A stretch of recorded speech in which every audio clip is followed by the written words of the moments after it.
қарасам енді талапшыл, қонақжай, креативті, Махамбеттің мінезі бар.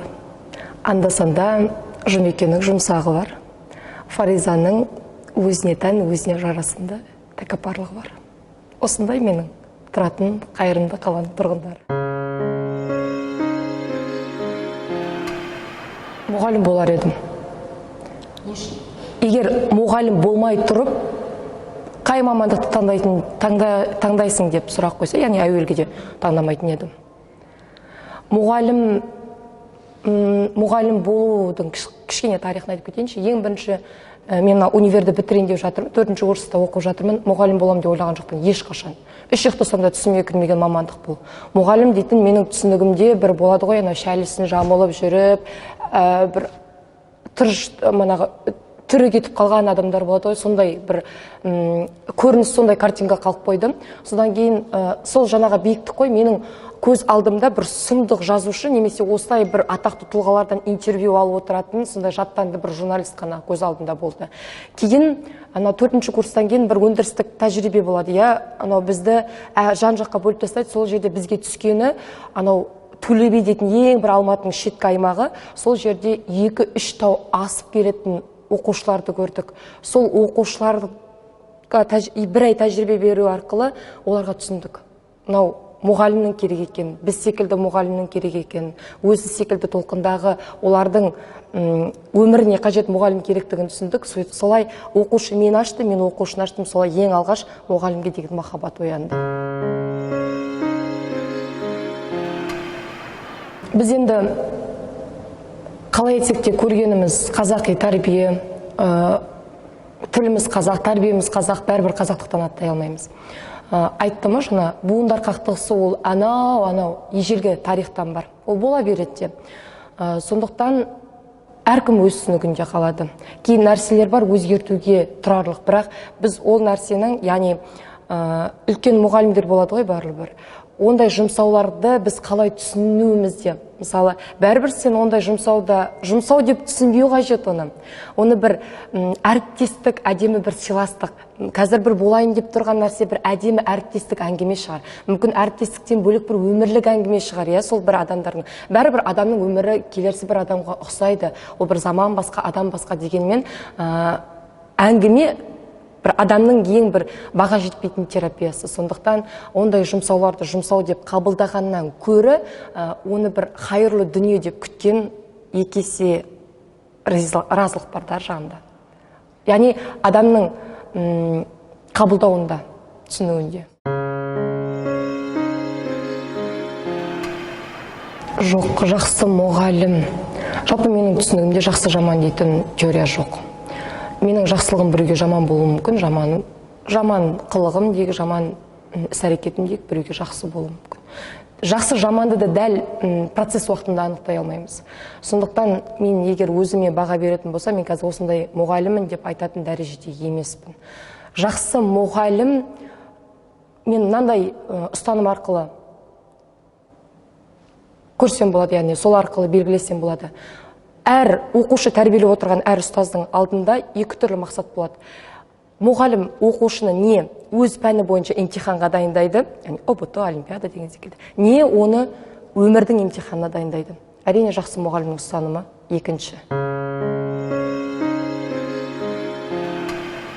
Бізге жас маман ретінде, жас буын ретінде жас мамандардың бас қосуы, жас мамандардың жан айқайының, олардың идеяларының, олардың ұстанымдарының бір толқынға бағынуы, бір толқында түйісуі, осы нәрсе жетіспейді. Егер біз жас буындар қанша жыл, мысалы, қаншама жыл жас буындар бітіріп шығады, олардың барлығы басын біріктірсе, бізде оқушы оқымайды, ұстаз мынадай деген секілді жауырынды пікір болмайтын еді. Сондықтан да жас келсе іске дейді. Сондықтан да жас мамандарға қолдауды көбірек беретін едім. Олармен бірге жүретін едім. Оқушының қазіргі Z ұрпақтың таным түсінігін оларды зерттеуге, былайша айтқанда, олармен ең бір креативті жұмыс болатын еді. Мысалы, менің алдымда жас мамандар, және мен оны басшысы болатын болсам, біз оқушы деген ұстанымнан бастайтын едік. Мен оқушымын, бізге мына сабақ қызық па? Біз оқушы ретінде қалай ала аламыз? Мысалы, қазір оқушының қарайтыны, мысалы, біз 5 минуттық видео әкелетін болсақ, сабақ түсіндіруде оқушыны қарамайды. Неге? Өйткені қазір оқушыны қарайтыны 1 минуттық инстаграмдағы сторис, 0,5 секунд, жарты секундтық тиктоктар, бала осыған қызығады. Біз баланы мынау қыз жібектермен отырып қызықтыра алмаймыз, мына шығарманың байланысы, дамуы дейтін түсіндірейік десек, оны әкеліп барып аниме олардың көретін нәрсесі. Яғни бүгінгі таңда жаңа ұрпақ қой біздің алдымызда отырған, иә. Жаңа ұрпақтың мұғалімі болу үшін сол оқушылардың таным түсінік деңгейінде сай болуымыз қажет. Менің басты ұстанымым осы. Жоқ, жер мен көктей, мен қазір анамын ғой енді. Ана болғанға дейінгі жұлдыз мұғалімді көз алдыма елестетсем ұялам. Көп қылықтарым үшін тіпті оқушыларынан кешірім де сұрағым келеді. Өйткені менің алдымдағы мұғалімдер, жоғары оқу орнында мұғалім қандай болады, Z ұрпақ дегенді біз білмей өстік, бізде базалық білім болды, мен өз пәнім бойынша терең білім алдым. Кейін мен енді көргенімді жасаймын, қайдасым, көргенмен аса алмаймын ғой. Менің алдымдағы мұғалімдерді мен бір жаман демеймін, бірақ олар өз қоғамына, сол заманына сай бізге білімді берді, және біз одан жаман болған жоқпыз. Бірақ мен сол қағиданы бүгінгі жаңа ұрпақтың санасымен, олардың ұстадымен санаспай тұрып дәл соны салып жібердім. Қазір ойлап қарасам, мен қаншама балаға обал жасадым, қаншама балаға сол жерде эмоциясын басып жібердім. Сол жерде мүмкін біреулердің менің қазақ әдебиетіне, тілге деген қызығушылығын, былайша айтқанда, все болды, оқымаймын деген сияқты нәрселер болды. Қаншама оқушыларды сыртқа шығарып жібердім, қаншама оқушыларды ата-анасын шақыртып, мысалы, 1-2 таяқтарда кетті, сол нәрселерім үшін өкінемін. Ал қазір ана жұлдызға қарайтын болсам, мен ең бірінші, мына жерде менің балам отырса. Егер мен балам отырса, мен ана мұғалімнің жанын шығаратын едім, тиіспейтін едім. Мен ол бала үшін бәрібір ана шырылдайды. Сондықтан мен ол балаға менің баламның бір бөлігі ретінде, сол балам отыр деген секілді орын алмастырулар арқылы қалаймын. Сондықтан мұғалім ол өмір бақи құндылық, білім алу құндылығы. Мұғалім де адам, оның да белгілі бір жас ерекшелігіне, әлеуметтік статусына байланысты оның да даму иерархиялары бар. Сол иерархияларды өткіземіз. Фариза апамыз, оның алдында Абай атамыз толық адам дейді ғой. Сол секілді мұғалімнің де арасында толық мұғалім дейтін статус болады. Ол міне басынан өткен, оқушын да өтті, жалғыз жүріп те өтті, сол жолды жалғыз жүріп те басты, ана болды, бір үйдің ошағы да болды, мысалы түтін түтетіп отыр. Сондай статустарды біз өткергеннен кейін барып біз міне ұрпақтың анасымыз, міне біз мұғалімбіз деп айта аламыз. Оған дейін біз жай ғана дамушы тұлғамыз. Мен ең бір сабағымда жылап шыққан кезім болды. Яғни біздің қазақ әдебиетінің, тарихтың басты мақсаты балаларға отансүйгіштік, ұлтжандылыққа тәрбиелеу ғой, сол сезімдерді бағу.